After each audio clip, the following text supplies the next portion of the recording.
সাথে। তো হুমকিটা দিচ্ছেন আর কি আমার হাজবেন্ড, বাংলা কলেজের বর্তমানে সদস্য সচিব ফয়সাল রেজা। তো ওনার সঙ্গে আমার বিয়ে হয় 2023 সালের মার্চের 28 তারিখে। এরপর থেকে আমরা একসাথে সংসার করি, একসাথেই থাকি। আর মেন বিষয়টা হচ্ছে সে তো পুরোপুরি বেকার ছিল, তার কোনো কাজ ছিল না, তার পুরো দায়িত্বটা আমাকে পালন করতে হয়েছে। এমনকি তার ফ্যামিলিতেও সে টাকা পাঠাইছে আমার থেকে টাকা নিয়ে। তার 2টা ভাই মালয়েশিয়া গেছে, সেখানেও আমাকে 3 লক্ষ টাকা দিতে হয়েছে। এমনকি সে টাকা না দিলে টর্চার করতো। প্রথম 2-3 মাস ভালোভাবে সংসার করছি, কোনো ঝামেলা করে নাই। এরপরের থেকে তার চাহিদা শুধু টাকাই চলে গেছে আমার, সে শুধু টাকাটাই চেয়ে গেছে যে আমার টাকা লাগবে, এই পারপাস ওই পারপাস। তার মাকে পাঠাইতে হবে, তার মা সুদের থেকে টাকা ঋণ করছে, সে ঋণ আমাকে শোধ করতে হবে। তারপরে সে তো বলতো যে তার রাজনীতি করতে, এটা আমি জানতামই না, পরে জানতে পারছি। সে মূলত বলছে তার একটা বাইং হাউসের বিজনেস আছে মোহাম্মদপুরে, তার এক ফ্রেন্ড দিদার, সে সহ শেয়ারে তারা ব্যবসা করে। দিদার সঙ্গে আমার পরিচয় করাই দিছে। এমনকি বিয়ের পরে আমরা কক্সবাজার গেছি, দিদারও আমার সাথে গেছে। সে দিদাকে ছাড়া কোথাও যায় না। সেখানে যেও তারা প্রুভ করছে যে তাদেরই বিজনেস, তাদের সব কিছু। সেখানেও কিছু টাকা সে আমার থেকে নিচ্ছে দিদারকে বিজনেস পারপাসে। তো মূলত আসলে আমি তো একাই ছিলাম। তো বিয়ে তো মানুষ করে সংসার করার জন্য, তাই না? একজন হাজবেন্ডকে বিশ্বাস করে আস্থা রেখে তো সংসারটা করার জন্য মূলত বিয়েটা করা। কিন্তু সে তো আসছে তার খারাপ উদ্দেশ্য নিয়ে, আমি এটা বুঝিনি। সে রাজনীতি করতো, আমি এটা জানতাম না, আমার কাছে এটাও সে গোপন করছে এবং পুরোটাই মিথ্যা বলে গেছে। আর তা তো আসলে কোনো ইনকামই ছিল না। তা সে যে একটা বাসা ভাড়া দিবে 500 টাকা, এই অ্যাবিলিটি তার নেই। তার খাবে যে সেই খাওয়ার টাকাটা তার নেই। কয়দিন তার বোনের বাসায় যেয়ে থাকে, বোনের হাজবেন্ড বাসা থেকে বের করে দেয়। সুমাইয়া তার বোনের নাম, বোনের হাজবেন্ড হচ্ছে যা হোক, হাজবেন্ডের নামটা ভুলে গেছি। ওখান থেকে বের করে দেয়, আবার আমার কাছে আসে। তো টাকা না দিলে সে আমার উপর মারধর করে। এই আবার যখন টাকা দেয় স্বাভাবিক হয়ে যায়, আমার বাসা থেকে চলে যায়, আবার এদিক ওদিক থাকে, মানে পুরাটা চালাকি করা শুরু করে আমার সাথে। তো একটা পর্যায়ে সে একবারে দূরত্ব মেনটেন করে, সে আমার সাথে সংসার করবেই না। এবং টাকা পয়সা যা নিছে সব অস্বীকার করে যে আমি কোনো টাকা পয়সা নিইনি। সে আমার থেকে ক্যাশ তো নিছে, সে আমার আলমারির লকার ভেঙে আমার গোল্ড চুরি করছে। আমি যেহেতু রিয়েল এস্টেট কোম্পানিতে জব করি, মার্কেটিং ডিপার্টমেন্টে আছি, সেখানে আমার কোম্পানি 5 লক্ষ টাকা ছিল, সেটাও সে চুরি করে। সে টাকাটা সে চুরি করে আমার ঘরের থেকে পালায় যায়, নিয়ে চলে যায় এবং ভোর রাতে সেই কাজটা করে। এবং আমার কাছে প্রত্যেকটা কথার ডকুমেন্টস আছে, কল রেকর্ড আছে তার, আমি প্রত্যেকটা কথা প্রমাণ দিতে পারবো। সেইভাবে করে দিয়ে যায়। আমি যখন আর পারি না অত্যাচার সহ্য করতে, তখন তার এলাকার রাজনৈতিক কিছু বড় ভাই ব্রাদার যাদেরকে আমি চিনতাম তার গ্রামের, তাদেরকে আমি ডাকি এবং তারা এসে আমাকে হেল্প করে। হেল্প করলে সে তাদের কাছে আবার প্রতিশ্রুতি দেয় যে না, আমি সংসার করব, আমি ভুল করছি, যা করছি আমি ওর সাথে মিলেমিশে থাকতে চাই, আবার সংসার করতে চাই ওর সাথে। আবার সে আসলো, এসে কয়েকদিন ভালো থাকলো, আবার সে টাকা পয়সা নিয়ে চলে গেল আমার থেকে। মানে টাকা ছাড়া সে কিছুই বুঝে না। ফাইনালি সে গত বছর কুরবানি ঈদে সে আমার কাছে 1 লক্ষ টাকা দাবি করে, লাস্ট কুরবানি ঈদে, যে আমাকে 1 লক্ষ টাকা দাও।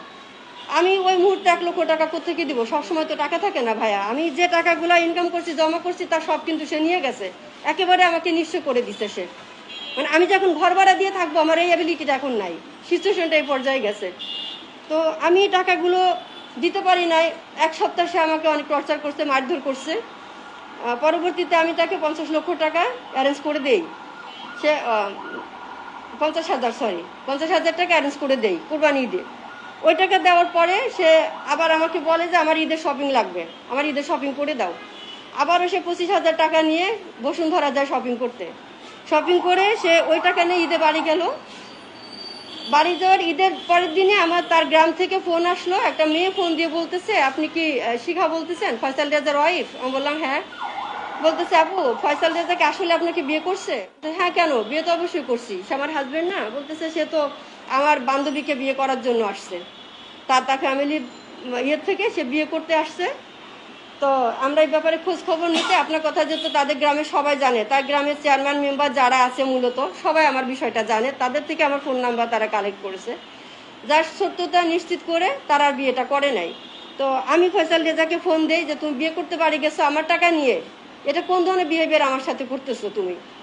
তো তো সেই ঈদের 4-5 দিন পরে ঢাকায় চলে আসার পরে আমি এক পর্যায়ে আমার মামাকে ডাকি যে মামা আমার সাথে এত খারাপ বিহেভ করতেছে, একটু আসেন। তো মামা আসার পরে সে মামার সামনে আমাকে মারধর করে, অনেক মারধর করে। মামা যখন জিজ্ঞেস করছে আমার মামাকে উল্টাপাল্টা বলছে, বলার পরে সে আমাকে মারধর করছে। তো মামা তাকে আস্তে করে আমার বাসা থেকে বের করে দিছে যে আপাতত এখানে থেকো না, এক বাসা তোমাদের রেখে আমি যাইতে পারবো না, চলে যাও, তুমি আপাতত দূরে থাকো, বাবা যদি ঠান্ডা হয় মীমাংসা হয় তখন আইসো।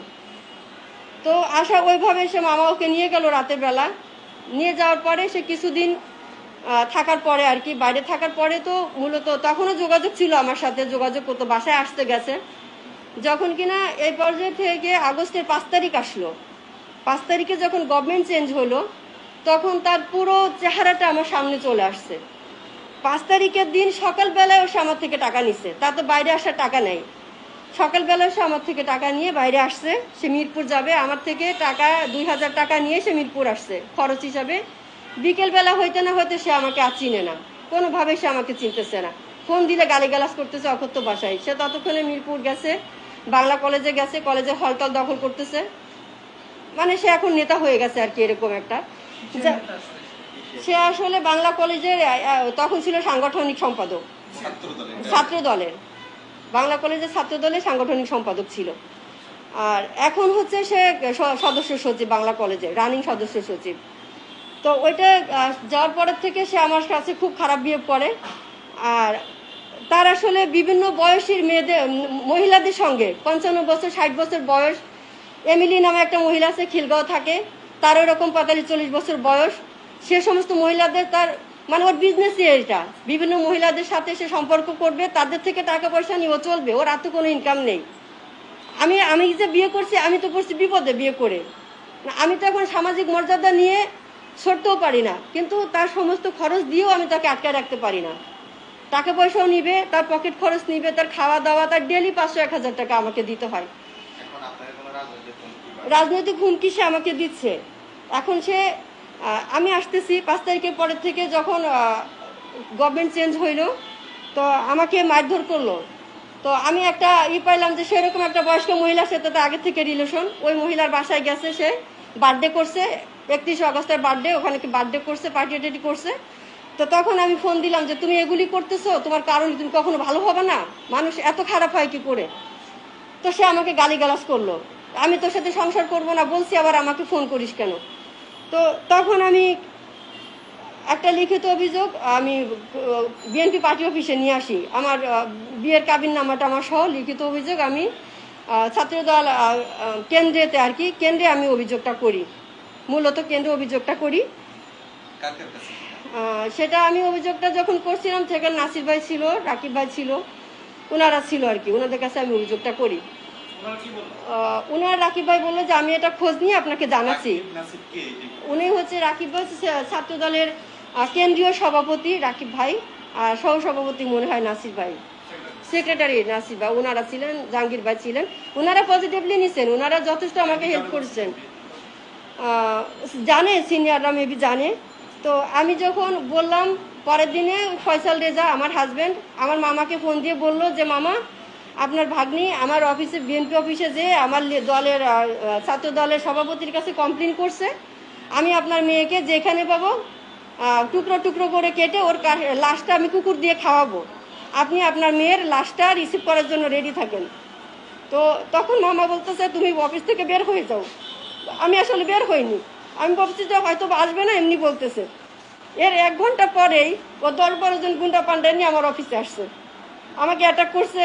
তারপরে আমি অফিস থেকে, যেহেতু আমি একজন সিনিয়র কর্মকর্তা, আমার একটা প্রেস্টিজ আছে, আমি অফিস থেকে বের হয়ে আসছি।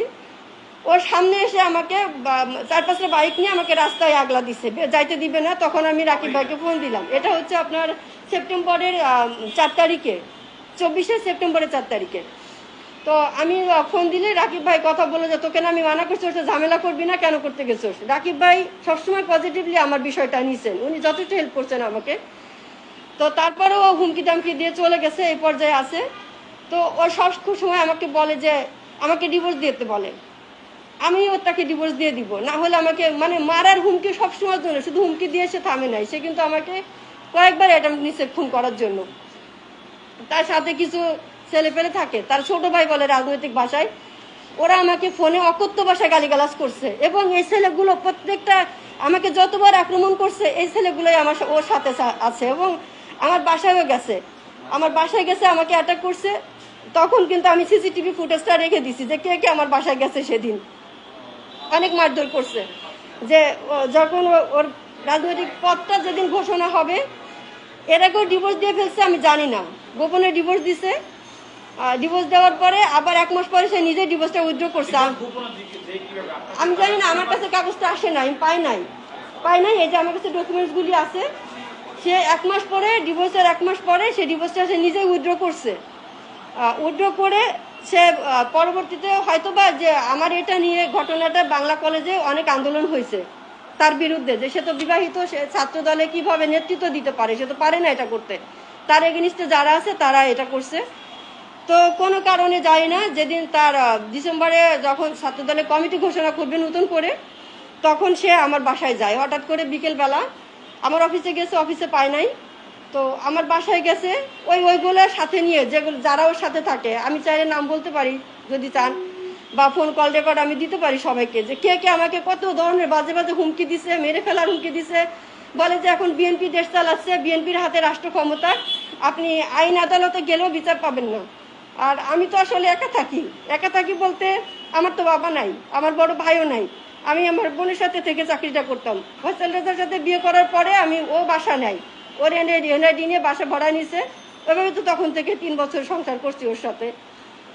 তো সেদিন ও আমাকে বিকেলে এসে জিম্মি করে, 2 ঘন্টা অনেক মারধর করে এবং আমার ফোন টোন সব নিয়ে নেয়। 10-12 জন পুরুষ মানুষের সাথে আমি সেখানে কি করতে পারি আপনারা বলেন? কিছুই করতে পারি না। তো এক পর্যায়ে আমি ফোন, তো আমাকে বলতেছে পার্টি অফিসে এসে রিজভী সাহেবের সঙ্গে কথা বলতে, যেতে তার সাথে আমার কোনো ঝামেলা নাই, সে শান্তিতে সংসার করে এবং আমার সমস্ত ভরণ পোষণ সে দিচ্ছে। তো আমি কেন মিথ্যা কথা বলতে যাব? সে তো দিচ্ছে না, সে তো সবসময় এরকম করে। তার যখন প্রয়োজন হয় আমার কাছে আসে, তার টাকা পয়সা দরকার, দলীয় কোনো সাপোর্টের দরকার, আমার কাছে আসে, যে আমি বিপদটা উদ্ধার করে দেই, সে চলে যায়। তার আরও কিছু বন্ধু বান্ধব সাথে আছে তার এলাকায়, খুবই খারাপ, তারা সহ আমাকে প্রতিনিয়ত হুমকি দিচ্ছে মেরে ফেলার। তো ওই ডিভোর্সটা যে উইথড্র করছে সে দিছে আমি জানি না, পরে তার কাছে আমি পেয়েছি আর কি, ফার্স্ট টাইম ডিভোর্স দেওয়ার পরে। তো ওই দিন আমি যখন রাকিব ভাইয়ের সাথে বললাম যে ভাইয়া ও তো আমার সাথে এরকম খারাপ বিহেভ করতেছে, মারধর করে আমাকে, আমি এখন কি করব আপনি বলেন। ভাইয়া বললো যে ওর তো সংসার করতেই হবে তোমার সাথে, আর আমি আছি তোমার বড় ভাই, তুমি যে কোনো সমস্যা আমাকে বলবা, আমি হেল্প করবো। ভাইয়া সবসময়ের জন্য পজিটিভলি ছিল আমার দিকে, আমি ভাইয়ার বিরুদ্ধে কোনো কমপ্লেন নেই। ছাত্রদলের সভাপতি রাকিব ভাই আমাকে অনেক হেল্প করছে এবং আমার সংসারটা করার জন্য উনি অনেক চেষ্টা করছে।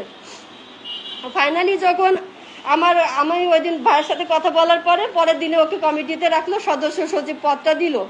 দেওয়ার পরেই সে আবার পুরো উল্টে গেছে। পদ পাওয়ার পরে সে আর আমাকে চিনে না, আবারও গালিগালাজ, বাসায় আসে না, মিরপুর থাকে। ইমন নামে একটা ছোট ভাই আছে ওর, ইমনের একটা খালা আছে, সেই খালা নাকি লয়ার, সেটা ডিভোর্সি খালা। সেই খালার সাথে সে অলরেডি অ্যাফেয়ারে জড়াই গেছে, একই ফ্ল্যাটে থাকে, ইমনের বাসায় থাকে। ইমনের খালার সাথে সে অ্যাফেয়ারে জড়াইছে। সে আমি যে তার ওয়াইফ তার খেয়ালই নাই, তার এটা মাথায় নাই, তার সে ওইখানেই থাকে। আর আমাকে প্রতিনিয়ত প্রেশার ক্রিয়েট করে, ডিভোর্স করো ডিভোর্স করো, ডিভোর্স ছাড়া তার মুখে কোনো কথা নেই।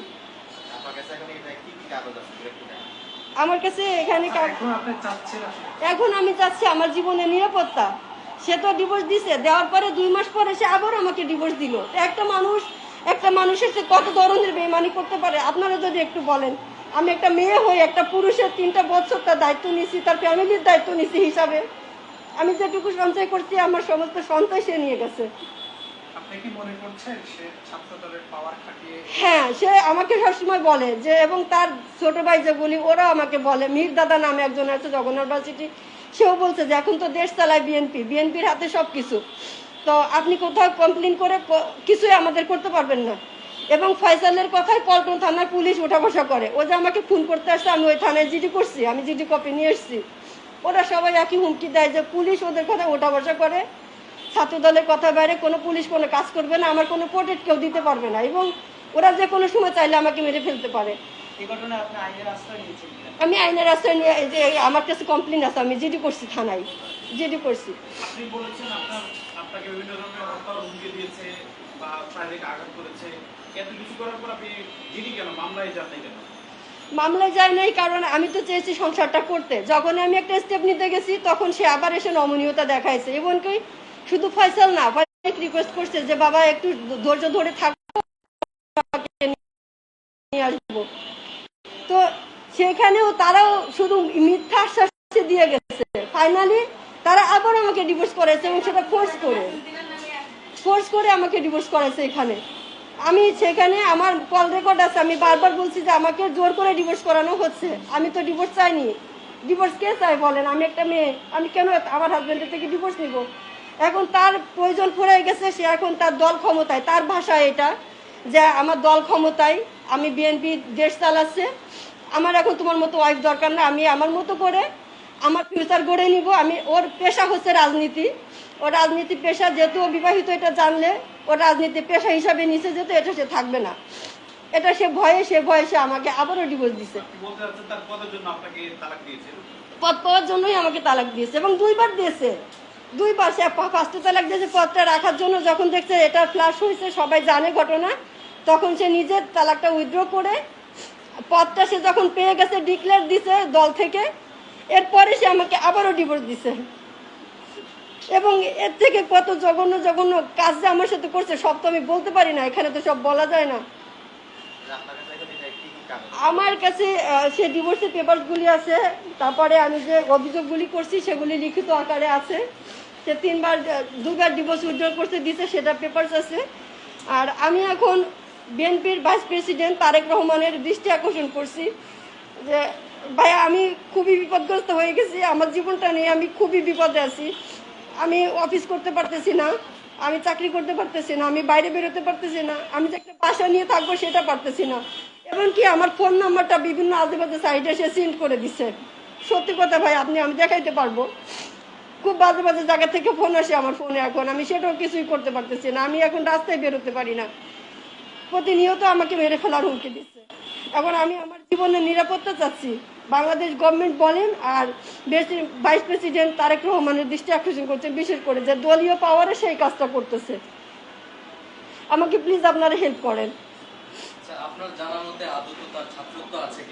না, আমার জানার মতে সে তো ছাত্র তো থাকার কথা না, এটা আপনারা আসলে খোঁজ নিলে পারবেন। এবং ওই কমিটিতে প্রত্যেকে বেশিরভাগ বিবাহিত। নেক্সটে যে লাস্ট যে কমিটিটা আসছে সবাই ওখানে, আমার জানার মতো 5-6 জন বাংলা কলেজ ছাত্র দলের কমিটি, সবাই এখানে বিবাহিত। এবং এই লোকগুলোই আমাকে সবসময়ের জন্য অ্যাটাক করতেছে।